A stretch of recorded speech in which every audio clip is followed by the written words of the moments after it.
அனைவருக்கும் வணக்கம். நன்னூல் எழுத்ததிகாரம் பகுதி 6 உரை. அது நூலின் இலக்கணத்தில் உரைக்கும் ஒரு இலக்கணம் உண்டு. அது 2 வகைப்படும். காண்டிகை உரை, விருத்தி உரை அப்படிங்கிறத ஏற்கனவே பார்த்தோம். இப்போ இலக்கியங்கள் உரைநடை வடிவிலான இலக்கியங்களும் உண்டு, செய்யுள் வடிவிலான இலக்கியங்களும் உண்டு. செய்யுள் வடிவங்களுக்கு இலக்கண மரபுகள் உண்டு. உரைநடை வடிவங்களுக்கு இலக்கியங்களுக்கு இலக்கண மரபு அப்படின்னு ஒன்றும் இல்லை. ஆனால் அதற்கு கூட சில இலக்கண நெறிமுறைகளை சுட்டி சென்றிருக்கிறார்கள் நம்மளுடைய இலக்கண ஆசிரியர்கள். பவணந்தி முனிவர் உரைக்கான இலக்கணத்தை சொல்லியிருக்கிறார். பழங்காலத்தில் உரைநடை வடிவிலான இலக்கியங்கள் மிக அரிது அப்படின்னு சொல்லலாம். ஏன் அப்படின்னா, பழங்காலத்தில் எழுது பொருள் சாதனங்கள் மிக அரிதாகவே கிடைக்கும். இப்போ அந்த காலங்களில் இப்போ நமக்கு நிறைய எழுது பொருள் சாதனம் இருக்குது.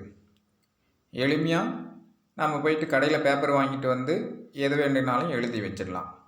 இன்னும் சிறப்பாக சொல்லணும்னா, நம்ம பேசுகிறத அப்படியே தட்டச்சு செய்து நமக்கு பிரிண்ட் அவுட்டாக கொடுக்கறதுக்கும் இன்றைக்கி நிறைய சாதனங்கள் இருக்குது. ஆனால் பழங்காலத்தில் ஒரு எழுதுறதுக்காக ஒரு ஓலையை தயார் செய்யணும் அப்படின்னா, அது பதமான இளம் ஓலையாகவும் இல்லாமல் முத்தன ஓலையாகவும் இல்லாமல் ஒரு இடைப்பட்ட நிலையில் இருக்கக்கூடிய ஓலையை வெட்டி கொண்டு வந்து நெல் நடுவதற்காக உழுது பதப்படுத்தி வைத்திருக்கக்கூடிய சேட்டுகளை ஊற வச்சு அது சில நாட்கள் கழித்து எடுத்து அதை நிழலில் உலர்த்தி அதன் பிறகு பூஞ்சை தாக்காத இருக்கிறதுக்காக குப்பைமேனி, கோவை இலை சாறு, திருநீற்று பச்சளை போன்ற இலைகளினுடைய சாறுகளில் ஊற வைத்து அதன் பிறகு எழுத பதமாகிவிட்டதா என்பதை சோதனை செய்வதற்கு முன்பு மஞ்சள் நீரிலே ஊற வைத்து அதன் பிறகு ஒரு சுழி மாதிரி போட்டு பார்ப்பாங்க. அது எழுதுவதற்கு தயாராகிவிட்டதா என்பதை தெரிந்து கொள்வதற்காக ஒரு சுழி ஒன்று போட்டு பார்ப்பார்கள். அதுதான் இன்றைக்கி பிள்ளையார் சுழியாக போட்டுட்டு இருக்கிறோம் நம்ம பேப்பரில் எழுதும்போதும் தாளில் எழுதும்போதும். அதுக்கப்புறமா தான் அந்த ஓலையை எழுத ஆரம்பிப்பாங்க. கிட்டத்தட்ட ஒரு ஓலையை தயார் செய்வதற்கு மாத கணக்கில் கூட ஆகிவிடும், வாரக்கணக்கில் அல்லது மாத கணக்கில் கூட ஆகிவிடும். ஆக இவ்வளவு அரிது முயன்று செய்யக்கூடிய ஓலையில் உரைநடை வடிவில் எழுதுனா நிறைய ஓலைகள் பயன்படுங்கிறதுனால தான் பெரும்பாலும் செய்யுள் வடிவில் தான் அந்த காலத்தில் எழுதியிருக்காங்க. நூற்பா வடிவில், செய்யுள் வடிவில், சூத்திர நடையில் இவ்வாறு தான் இலக்கியங்கள் அமைச்சிருக்கிறாங்க.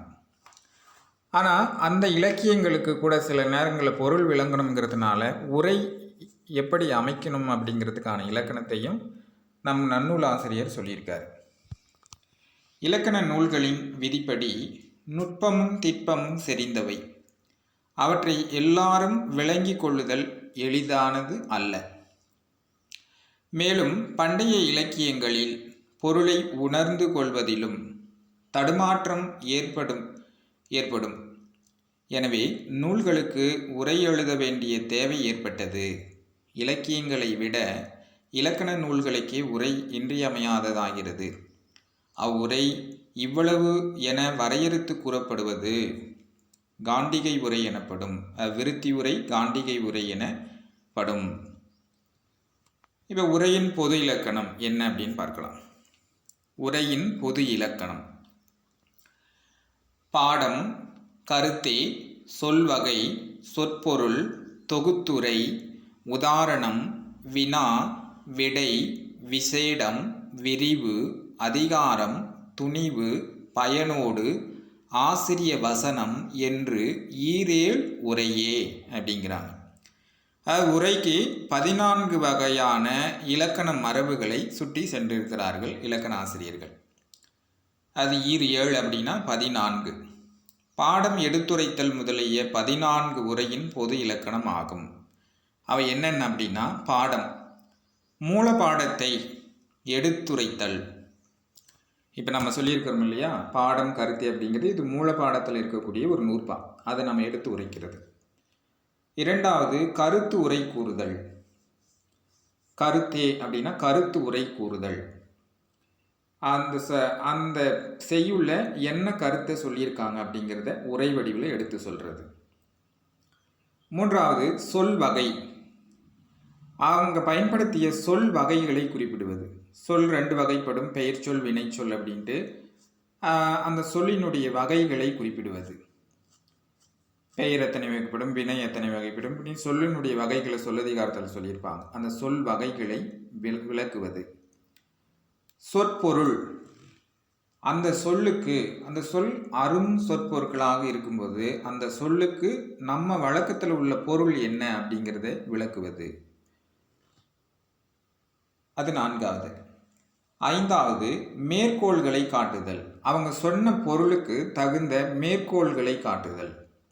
இப்போ ஒரு இலக்கண மரபு சொல்லியிருக்காங்க அப்படின்னா அந்த இலக்கண மரபுக்குரிய வேறு இலக்கியங்கள் இருக்கக்கூடிய செய்திகளை எடுத்து மேற்கோளாக காட்டுவது. மேற்கோள். தொகுப்பு உரை. மொத்தமாக இப்போ நன்னூல் இருக்குதுன்னா நன்னூல் முழுவதும் என்ன சொல்லியிருக்காங்க அப்படிங்கிறத தொகுத்து உரைக்கக்கூடிய உரை, தொகுப்புரை. தொல்காப்பியம் இருக்குதுன்னா தொல்காப்பியம் முழுவதிலும் பொருளதிகாரம் முழுவதிலும் என்ன சொல்லியிருக்காங்க அப்படிங்கிறது தொகுத்து உரை எழுதுவது. அது ஒரு வகையான உரை. உதாரணம். எடுத்துக்காட்டு சொல்லி அந்த நூல் செய்யுள் செய்திகளை விளக்கி சொல்வது உதாரணம் அப்படிங்கிறது. அடுத்து வினா. தானே ஒரு வினாவை எழுப்பி அதுக்கு விடையளிக்கும் விதமாக எழுதும் ஒரு வகையான உரை. விடை. விடை கூறுவது போல அதை தானே வினா எழுப்பி தானே விடை கூறுவது போல அமைக்கக்கூடிய ஒரு வகையான உரை அமைப்பு. விசேடம். நூல் கூறும் பொருளன்றி இடத்திற்கு ஏற்ப சிறப்பு பொருளை எடுத்துரைத்தல். விசேடம் அப்படின்னா விசேஷம் அப்படிங்கிற வடமொழி சொல்லினுடையது. விசேஷம்னா சிறப்பு என்ன அப்படின்னு நம்ம கேட்குறோம் இல்லையா, இன்னைக்கு என்ன சிறப்பு, இன்னைக்கு என்ன ஸ்பெஷல் அப்படின்னு ஆங்கிலத்தில் கேட்குற மாதிரி இன்னைக்கு என்ன சிறப்புன்னு கேட்குறோம் இல்லையா, அதுதான் விசேடம் அப்படின்னு. அது நூல் சொல்லாத கருத்துகளையும் சிறப்பு கருதி வேறு பொருளை எடுத்துரைத்தல் அப்படின்னு சொல்கிறது. இவ்வாறு உரை எழுதலாம். அடுத்தது விரிவு. விரித்து கூற வேண்டிய இடத்து விளக்க முறை கூறுதல். விரிவாக சொல்ல வேண்டிய இடத்துல விரிவாக கூறுதல். இப்போ திருக்குறள் எல்லாம் எடுத்துக்கிட்டோம்னா ரொம்ப சின்னது, ஆனால் அதை விரித்து எழுதணும்னா பக்கம் பக்கமாக எழுதலாம். அதான் அவங்க அந்த குறள் வடிவில் அவர் எழுதிட்டு போயிட்டார். ஒரு ஒரு 10 ஏடு இருந்தால் திருக்குறள் முழுவதும் எழுதிடலாம். ஆனால் அது விரித்து எழுதுவதற்கு ஒவ்வொரு குறளுக்கும் பல தாள்கள் பயன்படும். ஆக விரிவு அப்படிங்கிறது என்னென்னா விரித்து கூற வேண்டிய இடத்து விளக்கமுறை கூறுதல் ஒரு வகையான உரை. அடுத்தது அதிகாரம். சொல்லும் பொருளை அதிகாரத்துடன் பொருத்தமுறை காட்டுதல். சொல்லும் பொருளை அதிகாரத்துடன், இதுக்கு இதுதான் அப்படின்னு சொல்லிட்டு அதிகாரத்துடன் பொருத்தமுறை காட்டுதல் அப்படிங்கிற ஒரு வகையான உரை. இப்போ திருக்குறளுக்கு பரிமேலழகர் உரை அப்படின்னு சொல்லுவாங்க. ஏன்னா அந்த நூலாசிரியர் என்ன கருத்தை மனதில் வைத்து அந்த பாடலை பாடினார் அப்படிங்கிறத மிக நுட்பமாக நெருக்கமாக சொல்லக்கூடிய உரையை சிறந்த உரை அப்படின்னு சொல்லுவாங்க. சில பேர் தன் விருப்பம் போல் அந்த உரையை மாற்றி எழுதிட்டு போயிடுவாங்க. மூலப்பாடத்தில் ஒரு செய்தி இருக்கும், இவங்க எழுதின உரையில் ஒரு சில செய்திகள் இருக்கும். குத்து மதிப்பாக எழுதக்கூடிய உரையாசிரியர்களும் உண்டு. அதுக்கு பொருள் விளங்கவே விளங்காது. அவர் என்ன சொல்ல வந்தார், மூல நூலாசிரியர் என்ன சொல்ல வந்தார் அப்படிங்கிறத விட உரையாசிரியர் என்ன சொன்னார் அப்படிங்கிறத தான் நம்மளால் உணர்ந்து கொள்ள முடியும். அது அதிகாரத்துடன் பொருத்தமுறை காட்டுதல். அடுத்தது துணிவு. ஐயம் ஏற்படும் இடங்களில் இதற்கு இதுவே பொருள் என துணிந்து கூறுதல். அதான் துணிவு. சந்தேகம், இந்த சொல்லுக்கு ஒரு சொல்லுக்கு பல பொருள்கள் உண்டு, பல பொருள்களை உணர்த்தக்கூடிய ஒரு சொல்லும் உண்டு. ஆக இந்த இடத்துல இந்த சொல்லை பயன்படுத்தியிருக்காருன்னா அது என்ன பொருள் அதை சொல்லியிருப்பார் அப்படிங்கிற ஐயம் ஏற்படும் போது துணிந்து இந்த இடத்துல இதை தான் சொல்லியிருப்பேன், இந்த பொருளை தான் அவர் சொல்லியிருக்கிறார் அப்படின்னு துணிந்து சொல்லுதல் அப்படிங்கிறது ஒரு வகையான உரை. பயனோடு உரையெடுத்து இவ்வாறு துணிவுற காட்டுவதால் ஏற்படும் பயனை எடுத்துரைத்தல் அப்படிங்கிறது. அதாவது இந்த நூலில் இப்படி நான் சொல்லியிருக்கிற இந்த உரையை இவ்வாறு சொல்லியிருக்கிறேன், இதனால் ஏற்படும் பயன் என்ன அப்படிங்கிறத எடுத்துரைப்பது. அடுத்தது ஆசிரிய வசனம்.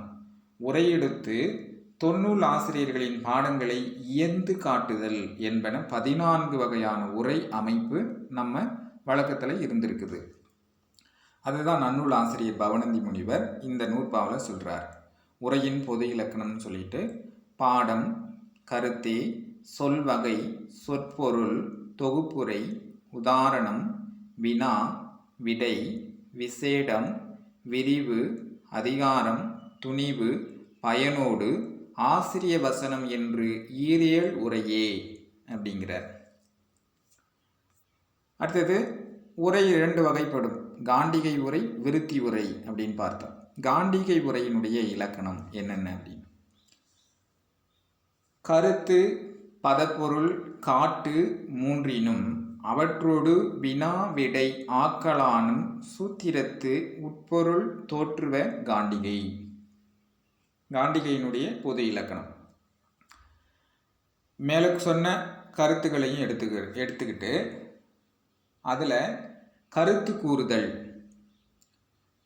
இது இந்த செய்யுள்ள இந்த செய்தியை தான் சொல்லியிருக்காரு அப்படின்னு சொல்லிட்டு கருத்து கூறுதல் ஒரு வகையான உரை அமைப்பு. காண்டிகை உரையில் கருத்து கூறுதல்.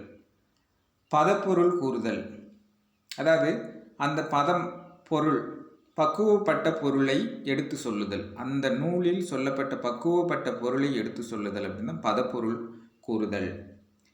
காட்டு அப்படின்னா எடுத்து காட்டுறது, அதுக்கு இணையான செய்யுள்களையோ அல்லது நூற்பாக்களையோ அல்லது வேறு ஒரு இலக்கியங்களையோ எடுத்து காட்டி அதுக்கு உரை எழுதுவது. இந்த மூன்றோடு சேர்த்து சொல்லுதல் காண்டிகை உரை.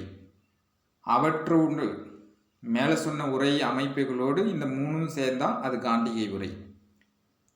அவற்றோடு வினா விடை, வினா எழுப்புதல், விடை கூறி விளக்குதல் ஆகிய இரண்டையும் கூட்டி சொல்லுதல் என்னும் 5ஆல் சூத்திரத்தின் பொருளை விளக்குவது காண்டிகை உரை எனப்படும்.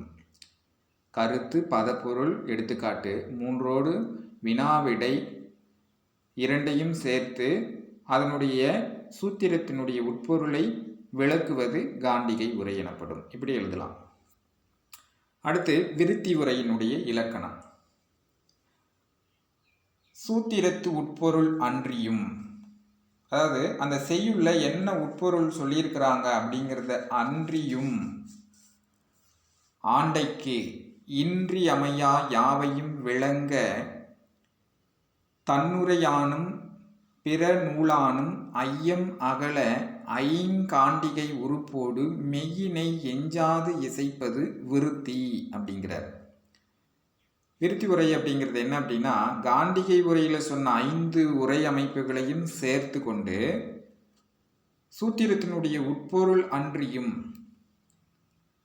இன்னும் அதில் சொல்ல வேண்டிய இன்றி அமையாமை, இப்போ சொல்லதிகாரத்துக்கு சேனாவரையின் ஒரு உரை அப்படி தான் இருக்கும். தொல்காப்பியர் சொல்லியிருக்கிற அந்த செய்திகள் அன்றியும் வேறு சில செய்திகளையும் அவர் சொல்லியிருப்பார். இன்றி அமையாமை கருதி இந்த இடத்துல இதுவும் தேவைப்படுது அப்படிங்கிறதுனால சொல்லினுடைய இலக்கணத்தை அவர் சொல்லிட்டு வரும்போது சேனாவரையர் சொல்லும், அதாவது சொல்லுக்கு சேனாவரையர் அப்படிங்கிற அடைமொழி உண்டு அவருக்கு. ஆக சூத்திரத்தினுடைய பொருளை விளக்குதல், அவ்விடத்திற்கு தேவையான பொருள்களை தன்னூல் கொண்டும், தன்னூல்னா தான் எழுதிய நூல் கொண்டும் அல்லது பிறர்னுடைய நூல் கொண்டும் ஐயம் நீங்க தெளிவுபடுத்துதல். இதோடு மேலே சொன்ன மேற்குறிப்பிட்ட காண்டிகை உரையினுடைய 5 வகை உறுப்போடு சேர்த்து 9 உறுப்பும் கூட ஐயம் அகல உண்மை பொருளை தெளிவுபட விரிவாக உரைப்பது விருத்தி உரை அப்படின்னு. விருத்தினா பல்கி பெருகிறது அப்படின்னு சொல்லுவாங்க. நல்ல விருத்தி ஆகிருக்குது, ஆடு மாடு விருத்தி, தானியங்கள் விருத்தி அப்படின்னு சொல்கிறோம் இல்லையா, பொன் பொருள் விருத்தி அப்படிங்கிறது. விருத்தி அப்படிங்கிறது மேலும் பல்கி பெறுகிறது. மூலநூல் ஆசிரியர் சொன்ன செய்திகளையும் கடந்து மேலும் பல செய்திகளை சொல்வது தான் விருத்தி உரை அப்படிங்கிறது. அப்போ காண்டிகை உரையினுடைய 5 உரைகளையும் சேர்த்து மேலும் 3 உரை அமைப்புகளை சேர்த்து சொல்வது விருத்தி உரை எனப்படும்.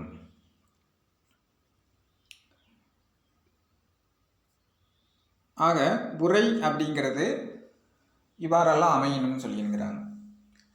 அதாவது நிறங்களை கொடுப்பதற்கு, அந்த ஓலை சுவடிகளை பற்றி சொல்லணும் இல்லையா, நிறங்களை எழுதின பிறகு கற்கோவை இலையினுடைய சாறு பூசி அதை கருப்பாக்குவாங்க. அந்த எழுத்து மட்டும் கருப்பாக தெரியும். அதுமாரி பஞ்சபத்திரி இலைன்னு சொல்லிட்டு கல்லையும் நிறம் மாற்றக்கூடிய, அதாவது கல் ஓவியங்கள் எழுதுறதுக்கு பயன்படுத்தக்கூடிய அந்த மூலிகைகள்லாம் பயன்படுத்தி நிறம் தரக்கூடிய, அதாவது வண்ண வண்ண எழுத்துக்களில் கூட சுவடிகளை எழுதியிருக்கிறாங்க. அப்படி எழுதி பதப்படுத்தப்பட்ட சுவடிகள் இன்றைக்கும் ஆயிரக்கணக்கான ஆண்டுகளுக்கு முன்ன எழுதின சுவடிகள் இன்றைக்கும் எந்த சேதாரமும் இல்லாமல் பாதுகாக்கப்பட்டு வரதை நம்ம சில சுவடி நூலங்களில் பார்க்குறோம்.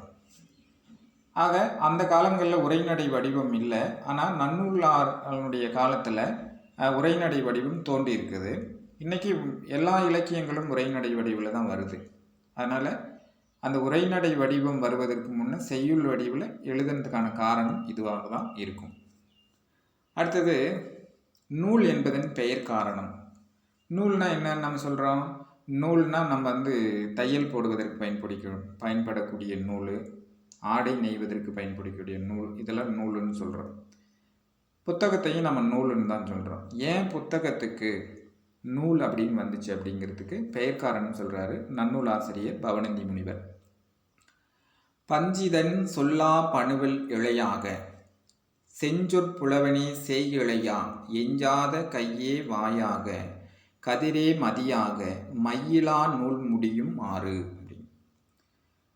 அதாவது சொற்கள் பஞ்சாகவும், இதுக்கு ஏன் நூல் அப்படின்னு பேர் வச்சாங்கன்னா சொற்களே பஞ்சாகவும், அந்த சொற்களையெல்லாம் கொண்டு நெய்யப்பட்ட செய்யுளே இலையாகவும், செம்மையான சொற்களை அறிந்த புலவன் நூற்கின்ற பெண்ணாகவும், குன்றாத வாய் கையாகவும், அறிவு கதிர் என்னும் கருவியாகவும் கொண்டு குற்றமில்லாத கல்வி நூல் அமைக்கப்படுகிறது. அதனால தான் இதுக்கு நூலுன்னு சொல்கிறாங்க. சொற்கள் எல்லாம் பஞ்சியாக, அதன் பிறகு செய்யுள்கள் இலையாக, அதை செய்யக்கூடிய புலவன் நூற்கின்ற பெண்ணாகவும், குன்றாத வாய் கையாகவும், அறிவு அந்த கதிராகவும் கொண்டு குற்றமில்லாத கல்வி நூல் அமைக்கப்படுவதனால தான் அதுக்கு நூல் என பெயர் பெறுகிறது அப்படிங்கிறாங்க.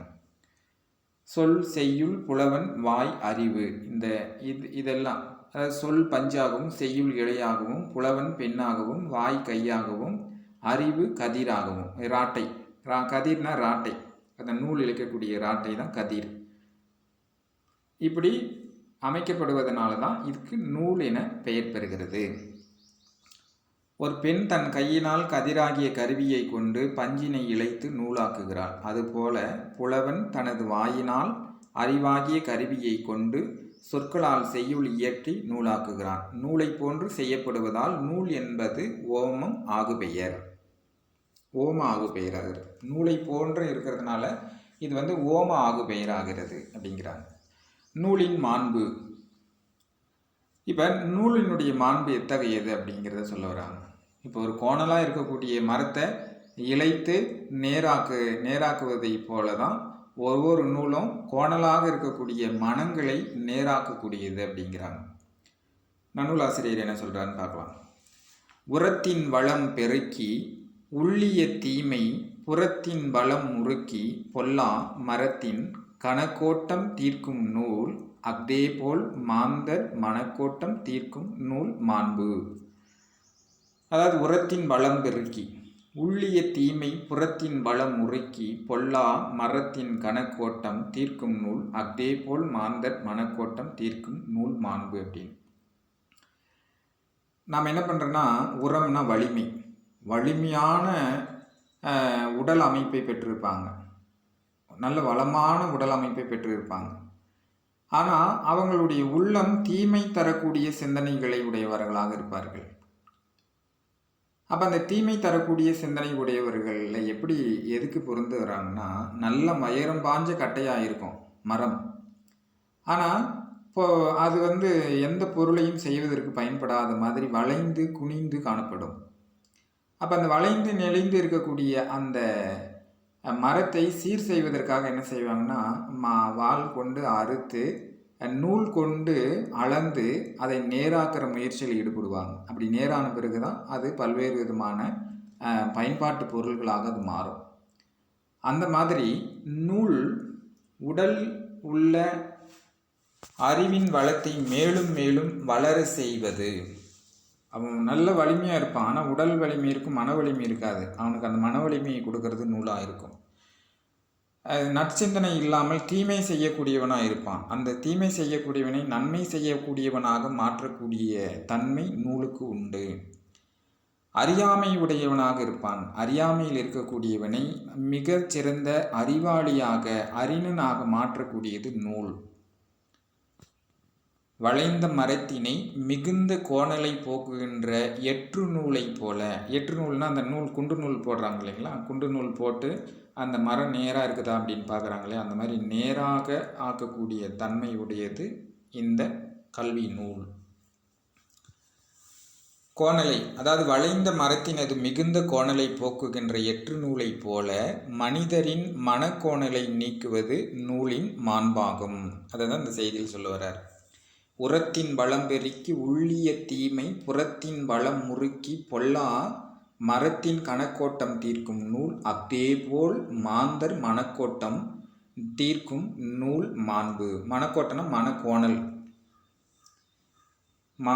மாந்தரினுடைய மனிதனுடைய மனக்கோணலை நீக்குவது நூல். அதுதான் நூலினுடைய மாண்பு அப்படிங்கிறார். வளைந்த மரத்தின் கோணலை போக்கி நேராக்குவது எற்று நூல், அதுபோல மனிதரின் மனக்கோணலை போக்கி நல்வழிப்படுத்துவது கல்வி நூல். நூலை போல செம்மைப்படுத்துவதால் நூல் என்பது உவம ஆகுபெயராகும். நூல் போல ஆக்கப்படுவதாலும் எற்று நூல் போல செயல்படுவதாலும் நூல் என்பதே காரண பெயர் ஆகிறது. நாம் அடுத்த பகுதியில் இதனுடைய தொடர்ச்சியை பார்க்கலாம். நன்றி, வணக்கம்.